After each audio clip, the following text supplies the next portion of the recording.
PR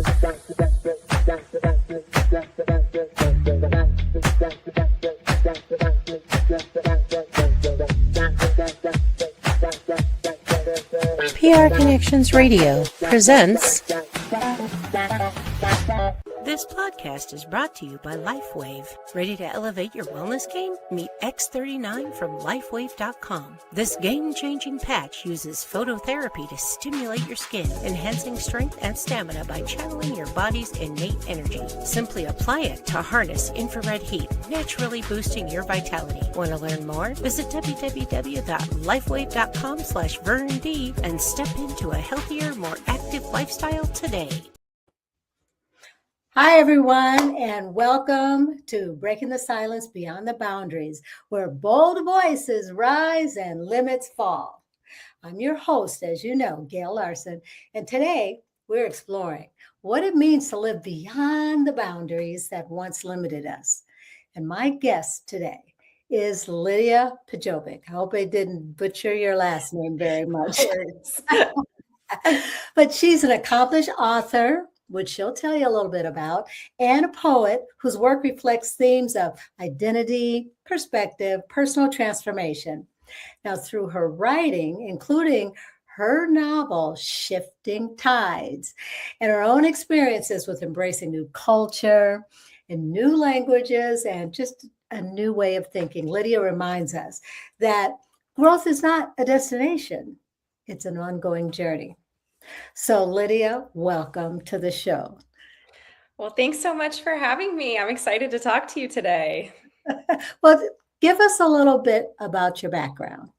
Yeah, sure. So, gosh, I've been writing ever since I was very, very young. That's been my main interest. I was talking to my parents about this the other day before I even learned how to read and write. I used to write like squiggly lines in my notebook, and those were my stories. So I've been writing for a very long time. But I went to college in San Diego at University of San Diego. I got my English undergrad degree there, and then I moved to Orange County. I briefly worked in sales, and then I was like, I really want to go back to writing. So I went to graduate school at Chapman University for 3 years, and I got my master's in English and my MFA in creative writing there. And I also taught some introductory 100 and 200 level English courses there. So, and now I'm a UX writer, so I do more corporate writing, and I still do all my creative writing as well. Wow, that is amazing. And it's, I'm just so glad that we connected this past weekend, because it's like we're sisters from another mother or something. I know. As far as your background in writing and then wanting to go back to writing. So when you think about it, I'm going to talk a little bit about people that are in your circle. Mm-hmm. As far as living beyond the boundaries. Now, when you look around, do you feel that other people around you are actually doing that, like living beyond the boundaries, or maybe just playing it safe? Yeah, that's a good question. I feel like there are some people who I've met that want to go past what is prescribed or what they think they should do. And I think that's what was really nice about going to like a graduate program, is because it was a lot of people who believed in doing a craft that I think some people nowadays, they think it's risky to do anything creative. And I remember in undergrad, I'd have a lot of people say like, well, why don't you get a STEM degree? It's much more practical. And I'm like, well, it might be practical for you, but I don't know if it's practical for me. Right. Absolutely. Yeah, I think it's interesting. I think that I do know some people who are willing to take the step to not just do what they think is the prescribed thing that they should keep doing. Yeah, exactly. I know when I first revealed to, people in my circle that I had written a book, they were like, what? Or that I'm doing this right now after retirement. They're like, what? So like when you share with others about you having written a book, what has that response been? A very similar response, I would say. I think a lot of people, they'll say, well, how do you find the time to write? And I think with anything, if it's what you really care about, you'll find time for it, right? But I think a lot of people, when you tell them you've written a book, they're like, oh my gosh, I don't even know how to begin. And it is a long process, but I think it's worth it if it's something that you're interested in.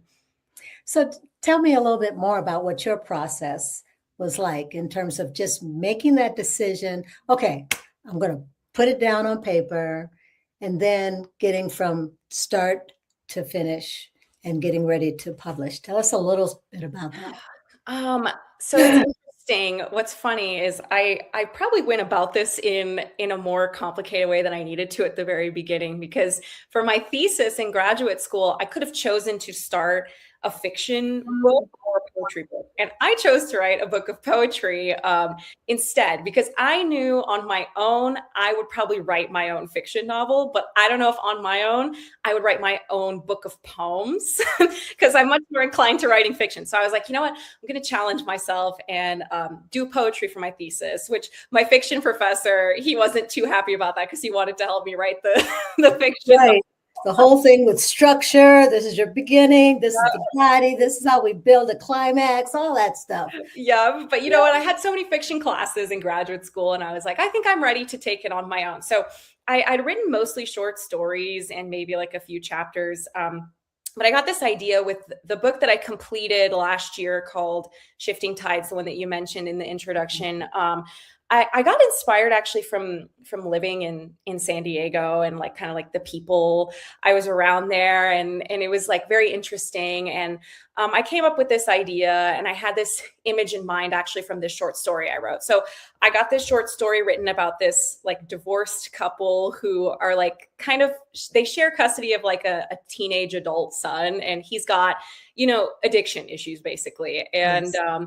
and so I was like, this could be a really interesting novel. So I took I'll call it like, it's kind of like a first chapter, but it's a short story. So I took that and I reworked it, and I was like, well, how could this be, a longer book? And how can I make this something interesting, but also like worthwhile that people would want to read in a longer form. And then I had the idea actually to write it from their three perspectives. So the book shifts in perspective. One chapter is from the husband, one chapter is from the wife, and one chapter is from the son. So that was fun for me, because I was like, I get to play around with structure and perspective. That's right. Oh, that is awesome. And it definitely sounds intriguing. Oh, thanks. Interestingly enough, another episode that I just recorded, I'm not even sure if it's even aired yet. I interviewed someone with that exact scenario. Oh, wow. She had been divorced now since her child was 3 years old, and now 15, and they're raising the son together, but in different states. Oh, wow. So, what you're talking about is probably more common, than people expect. So I'm sure it's going to resonate with a lot of people for sure. Thank you. Yeah. And that's what I'm hoping, because it's literary fiction. So it's fiction, but it's supposed to be very realistic to something maybe some people experience in their daily lives. Yeah. So you also mentioned that you go back and forth to Mexico, Yes. and you get a lot of different experience. And that's definitely living beyond the boundaries as well. So what's that been like for you? It's been really great, because I never went before I met my husband, and I lived so close, especially when I was, going to college in San Diego. But, being young and being a teenager, my dad's like, don't cross the border without my permission, or, all that. So I never went. But, it's been so fun going. I think it's really also helped me.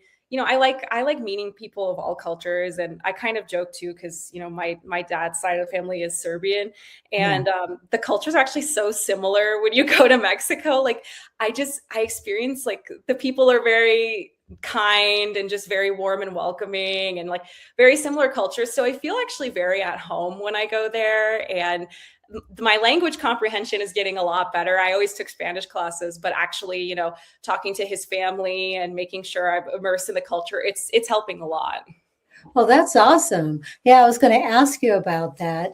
Have you thought about incorporating your experiences traveling back and forth to Mexico and all of that within your writing, or have you already done so, like through your poetry and through your novel? Yeah, I've been thinking, I'm almost thinking of that in like a poetry format, which is interesting. I've been kind of inspired, like growing up here in Vegas, like all the desert landscape is really interesting to me. And I'm writing a new book right now that's like totally different from the first one that I wrote, which is about these girls who live in, I'll call it like a religious, it's basically a cult, but they get dropped off as young children, and it's all women. They never see any men, and they're in like Texas, in the middle of like the desert there. So I am definitely inspired by like the sort of like desert environment, isolated, and like driving through these interesting parts of like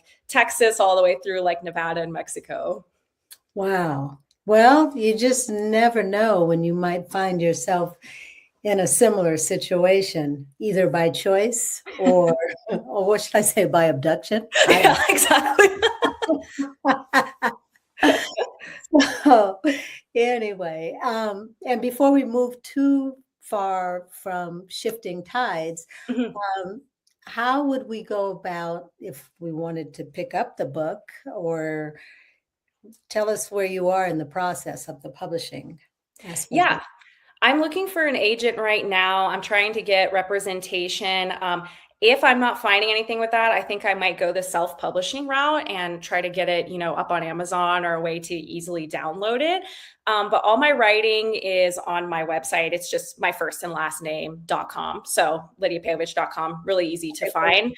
And I Yeah. have links to like all my short stories that have already been published, and poems and other things like that. But hopefully I can get an agent and get it officially published. We'll see.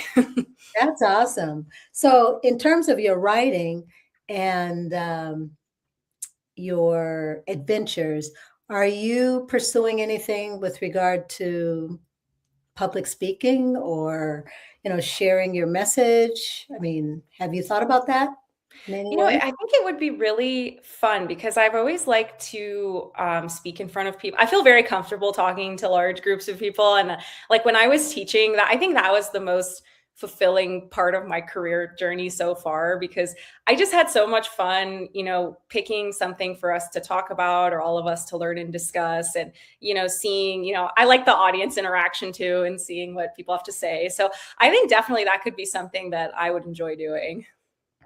Yeah, well, hopefully after doing this podcast and then sharing it with, your circles as well, you'll get involved with other people that would be interested in hearing your story. Yeah. I'd mentioned earlier to you that I'm involved with a community that's the Los Angeles Tribune. And so they are always having leadership summits and so forth. So maybe it would be a good idea that you also could get on board and do some things in that regard. Yeah, So I'm going to go absolutely. back to another area where we have in common, and that is teaching. Yes. And I taught in elementary and I taught in middle school. And then Mhm. I did some workshops at the college level as well. Fun. So the audience really does make a difference in terms of how you relate to them. So, are there any particular experiences that are at the top of your head in terms of how you relate to your audiences, with especially the creative side of you? Yes, and this even goes into like my kind of my corporate job I do right now, because I Mhm. I feel like everyone hears me say all the time, like we have to know who our audience is, because it's so important, like to tailor the message, and like there's just so many things that are dependent on who you're talking to. And I really loved when I taught middle school poetry and creative writing for some time, and I really like that age because they are kind of they are getting affected by social norms and peer pressure a little, but they still are willing to be creative and put out interesting work and stuff that might be, like unexpected. So I had a small classroom, and we used to be like, we'd sit in a circle on the floor, and I'd have them do different poetry exercises. Like one of my favorite is we had a bookshelf, and I'd have them pick, a book, and I'd say, let's pick out like 5 to 10 words, and you're going to have to write a poem right now and use all of those words in your poem. And I would have great memories of them coming up with like really great work. So I really liked working with them. And I also liked working with university students who like came into my class and they were like, I don't like English. I don't like reading. I don't like writing. And I would tell them, like, this class is not to make you become an English major. What I want you to do is be comfortable expressing yourself and be persuasive wherever you go. And I got great feedback from my students that it's like, well, you didn't force me to do something I don't like. So now I think I like to write. Well, that is so funny because, middle school, which is where I spent a majority of my time as well, they are so needy. I mean, not needy in the, dramatic sense of the word, is they're looking for attention. Not Yes. just necessarily attention from each other, but attention from their teachers and positive reinforcement and so forth. So for you to spend that kind of very informal time and give them the space for creativity, that really does encourage them to live beyond those boundaries that, Yes. were very limiting. And I'm sure you'll be one of the most memorable teachers in their lives, for I sure. hope so. Things have changed so much with not just social media, but just with technology, with AI. And so I fear, I literally do fear for teachers that are in the classroom right now because kids have access to so much.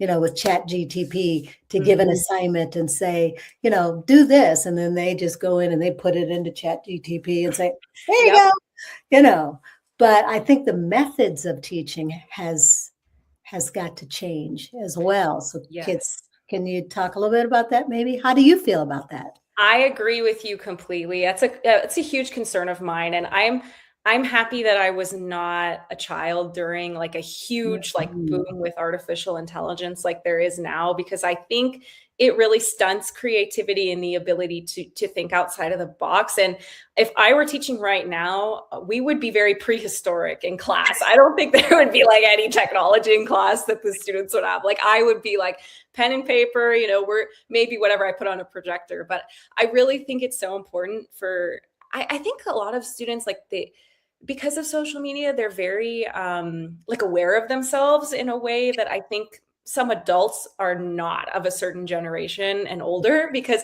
they're just very aware of themselves. They get self-conscious. And I like to try to give them time to, think in your own mind. Like, don't look anything up, like just sit here and maybe just write down what you think for 10 or 15 minutes, like get into yourself and think, and I think it's important for them to get away from technology sometimes. I know it's so integrated, but I think going beyond the boundaries is now like using a pen and paper, reading a physical book, Right. going outside and maybe journaling what you see. Just, unique ways, old school ways of teaching, I guess, are maybe going to make a return, hopefully. Oh, yeah, hopefully so. I think about an assignment that I did on a regular basis when I was teaching English, that the students had to create a commercial, to advertise a product. And that's very basic. Yeah. These days, when you think about the commercials that are out there right now, think about those Super Bowl commercials. Think about what the challenge has to be in this day and age in order to compete with all the technology, to come up with a basic advertisement. So, yes, it should be interesting. I think just for kicks and giggles at some particular point, now that I'm retired, I want to go back into the classroom and just observe how they're doing it, so I can get a better perspective. Definitely. That would be very interesting. I think things have changed even in the last like year or two. I've heard some people I know who still teach that a lot of them try to do no technology in the class at a certain point, because a lot of kids, they have like the Chromebook laptops and then they'll just get sucked into the internet in the middle of class. And, then they don't learn anything. And then I'm now the cliche, like, I'm like the old woman, like, you're not learning anything on that computer, but it's true. But yeah, I know. I mean, and I have to admit, sometimes I get sucked in. I mean, I Oh, go in for a particular purpose and then there's a notification and I go hit that notification. Next thing you know, I'm just death scrolling or whatever it's called. Oh, yeah. That's why in graduate school, I took all my notes with pen and paper because I knew if I was writing on my laptop, I would not be paying attention. That's right. That's right. Okay, so this takes me back to you professionally, because you're a UX writer, you're a content strategist, and these are two very different things. It's almost like left side of the brain, right side of the brain. How did that actually come about? Yeah. So, actually, one of my friends who I was in theater and English with when I was in undergrad at USD, he went straight into the workforce actually, and I went to graduate school. He was also like a year above me in school, and he was working at the company that I'm currently working at now. And I had a very busy schedule. I was teaching like 3 classes. I was finishing my thesis. I was finishing my whole degree. And he was like, "Hey, my boss, he needs like a freelance person. Do you want to work at my company? I can get you in." And I'm like, "Oh my gosh, okay, yes, I guess." I have a lot going on. So I ended up like working freelance for about 2 months, and I got asked to work part-time. And I had never done UX writing before. And I started actually as a copywriter, but I got added on to some client projects that were like all UX writing and all content strategy, which I was very unfamiliar with. And I kind of had a crash course. I read like 2 books that like for my job, and then I was shadowing a little bit someone who is more senior than I was, and I've actually come to enjoy it a lot. I didn't really know that this was a writer job that was available because it's kind of niche, but Yeah. it's been really interesting. I never expected that I would do a job like that before. Wow. Well, it sounds very interesting to me. I mean, to hear the way you talk about it and to have your creative side being fulfilled through something that actually makes money is like the ultimate. Yes. The ultimate. So who knows? Although I'm retired, maybe I might explore something to that effect, because It's interesting. I think you might like it. yeah, absolutely. So when I think about self-empowerment, because when I talked to you initially, that was really the first thing that came to my mind, how self-empowered you were. And especially for someone trying to move beyond fear and judgment and doubt and living beyond the boundaries. What would you tell someone who is fearful of living beyond the boundaries? I would say get rejected, and get rejected multiple times, because that's the only way you're going to get past that fear. Because I think a lot of people fear when you want to do something and somebody tells you no. And then it's like, well, what do I do from here? They told me no. But that's been, I think, the best lesson I've learned is that you're not always going to get everything you want on the first try, maybe even on the 5th try, maybe even on the 10th try. And within writing, I've had so much rejection, and I've learned, okay, it's not that the work isn't good. It's not that nobody's going to like it. It's that maybe it's not right for this person, this agent, whoever it might be, this journal. But there will be somebody out there for you if you keep working at it. And I really think the best thing that ever happened to me was getting rejected hundreds of times. And now I feel like there's no like burden on my back after that I can just accept. If somebody says no, I'll move on to the next thing. That is just sage advice. In parts of my book, I talk about fear of failure. And fear of failure is one of the biggest fears when people are confronted with change and they don't want to change. Yeah. But failure really just opens you up to new learning. Yes. You think this is going to be, well, I may not have it, established my goal at this particular point, but what can I learn from this? And how can I apply it to, my pursuit moving forward? Yes, So, exactly. It was hard for me at the beginning because, I've always been like a straight A student. I really like getting good grades and I always show up on time and I don't like to miss school. Like, I was very good and I always mhm. wanted to achieve what I could to the highest level. But, sometimes there are barriers or things that just don't happen the way you're wishing or expecting. And I think it's good to fail. I think it's good. Absolutely. Absolutely. Now, here's a question for you. If the younger version of Lydia could see your life right now, writing novels, embracing your, creativity, becoming more fluent in Spanish, and just living openly, what do you think would surprise your younger Lydia the most? Okay, two things, which is hilarious, completely hilarious.